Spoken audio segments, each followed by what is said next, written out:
Você está no canal Renologia, eu sou o professor Thiago Renó, dando as boas-vindas a todos e a todas, e hoje nós vamos começar a abordagem de um assunto que é um pouco polêmico para as discussões da biologia, mas é fundamental para que a gente possa entender algumas questões da nossa saúde. Eu estou falando dos vírus, mas antes da gente começar o nosso conteúdo, não se esqueça. Se você é novo ou é nova por aqui, se inscreva no canal, ative o sininho das notificações, deixe o seu like, o seu comentário, porque isso ajuda demais o canal a crescer. Pega papel e caneta, porque afinal de contas é hora do estudo. Um vírus é uma estrutura biológica formada por dois componentes básicos. O primeiro, o material genético. Aqui a gente pode tanto ter o DNA, o ácido desoxirribonucleico, como a gente pode ter o RNA, o ácido ribonucleico. Existem vírus dos dois tipos de material genético e quando a gente for classificá-los, vai ficar ainda mais fácil de compreender. A segunda estrutura, o segundo componente, é o capsídeo. Capsídeo, na verdade, é uma capa proteica formada por uma série de subunidades que a gente conhece como capsômeros. E aí a gente forma esta estrutura que tem como seu principal objetivo preservar, guardar, proteger o material genético. Há ainda uma terceira estrutura que não é obrigatória, e eu estou falando do envelope. O envelope tem composição lipoproteica muito semelhante à membrana plasmática, e isso não é à toa, porque geralmente ele é derivado de células que o vírus infectou, que ao estourar a célula para poder ser liberado no meio, essa membrana acaba o envolvendo, formando esta estrutura que a gente conhece como envelope. Agora, falei de célula que o vírus infectou, e aí entra uma situação muito importante. O vírus não possui estrutura celular. Ele não tem aqui um material genético no citoplasma e membrana plasmática, que é o básico que a gente precisa ter. O envelope não se configura como membrana, e obviamente que o capsídeo não se configura como citoplasma.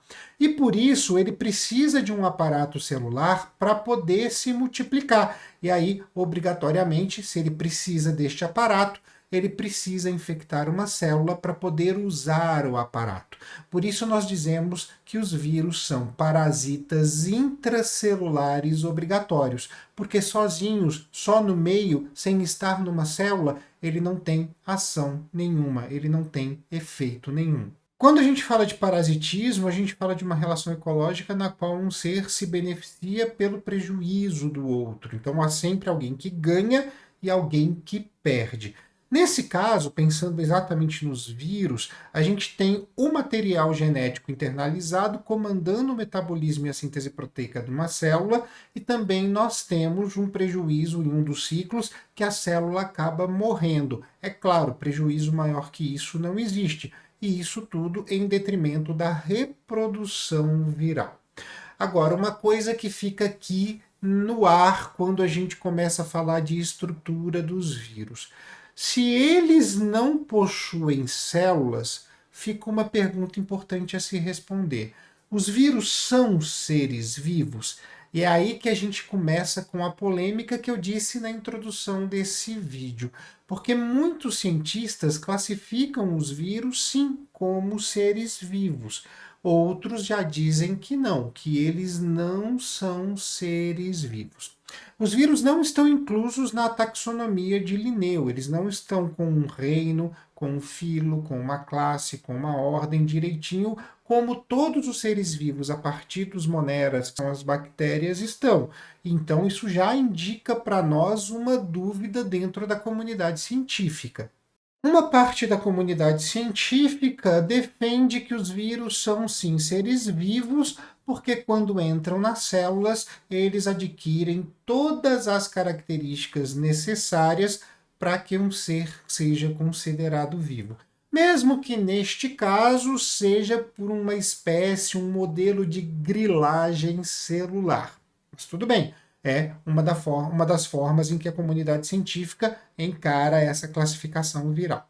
Outra parte já diz que não, pelo mesmo motivo, porque ele precisa de uma célula para poder executar suas funções, sendo que no meio ele não possui autonomia, ele não possui independência, ele não tem reprodução, ele não tem metabolismo, ele não tem uma estrutura celular. Então, fica muito nessa situação. É vivo porque entra na célula e comanda a vida, não é vivo porque fora da célula ele não tem um comando de vida, ele não consegue executar funções que todos os seres vivos executam. E aí, nesta disputa, a gente ainda não achou uma solução.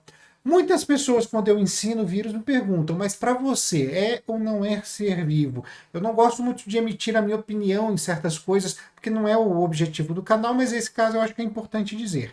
Eu acredito que o vírus não é um ser vivo. Eu, Tiago, como biólogo, acredito que o vírus não é um ser vivo, mas ele fica vivo. Eu estou mais ou menos no meio do caminho, em cima do muro, mas não em cima do muro porque eu não quero tomar lado de um ou lado de outro, porque eu acho que nesse caso é mais coerente dizer que o vírus não é um ser vivo, mas ele fica vivo no momento em que ele começa a comandar uma célula. E esse comandar uma célula também tem um jeito de ser, existe um processo que define isso. E a gente então vai definir o ciclo dos vírus, a forma em que ele se reproduz, com dois tipos clássicos. O ciclo que eu vou conhecer como lisogênico, nesse caso eu não tenho a morte celular, o vírus entra na célula, ele internaliza o material genético dele, mas eu não tenho a morte celular como resultado do ciclo. Então como ele se multiplica? Ele incorpora o material genético dele à célula e toda vez que a célula se multiplica, esse material genético do vírus se multiplica em conjunto. É uma estratégia bastante interessante. O outro ciclo é o ciclo lítico. Lítico vem de lise, quebra. Esse, obviamente, eu vou ter a morte da célula no final, o vírus vai reproduzir-se lá dentro, vai produzir uma grande quantidade de partículas virais e no final a célula acaba com um prejuízo muito grande. E é nesse momento, quando o ciclo lítico estoura a célula, que a gente tem a formação do envelope que nós comentamos ali atrás. Parte desses ciclos, tanto do lítico quanto do lisogênico, são iguais. A gente tem aí um processo de internalização que é igual para ambos. Depois a gente acaba tendo uma diferenciação. Vamos dar uma olhadinha então nas etapas do ciclo lítico e, obviamente, em parte das etapas que fazem parte do ciclo lisogênico, tá? Bem, a primeira etapa do ciclo é a adsorção. O que significa adsorção? É quando o vírus ele se adere à membrana plasmática da célula hospedeira. Uma vez que eu tenho essa adsorção, que essa adesão acontece, eu vou ter o processo de penetração. E aí o material genético do vírus entra para o citoplasma da célula. Uma vez que eu tenho isso, que é tanto comum para o ciclo lítico quanto para o ciclo lisogênico, eu vou encontrar então o processo de adesão muito comum e importantíssimo para o ciclo lisogênico, que é quando o material genético do vírus se incorpora ao material genético da célula. É aí que eu paro o ciclo lisogênico para que toda vez que a célula se multiplicar, o material genético do vírus se multiplique também. Seguindo agora para um caminho que é específico, é exclusivo do ciclo lítico, a gente vai ter a formação de novas cópias virais, na qual o material genético do vírus vai comandar todo o metabolismo e síntese proteica da célula.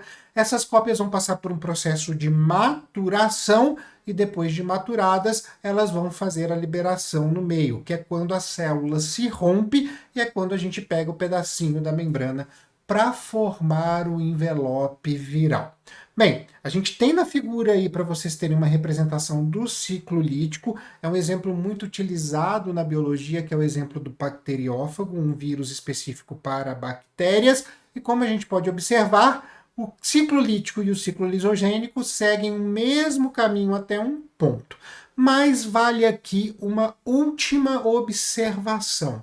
Alguns fatores ambientais podem fazer com que o material genético do vírus que está lá adormecido no ciclo lisogênico, se ative para produzir cópias de si mesmo. Então, em alguns casos, a gente pode ter o ciclo lisogênico sendo interrompido e pegando o caminho do ciclo lítico. Isso é bastante importante, são condições diversas, condições físico-químicas, condições múltiplas que podem fazer com que isso aconteça e, obviamente, cada vírus vai ter a sua especificidade. Então é isso, pessoal. Espero que o vídeo de hoje tenha ajudado vocês a compreender um pouquinho mais sobre o vírus. Estamos aqui justamente para poder facilitar esta construção de conhecimento. Não esquece de indicar o canal para aquele seu amigo, para aquela sua amiga que também está atrás de uma vaga no Enem no vestibular. A gente está aqui para poder mediar a realização de sonhos, tá bom? Eu vou ficando por aqui. Um grande beijo a todos e a todas e até a próxima!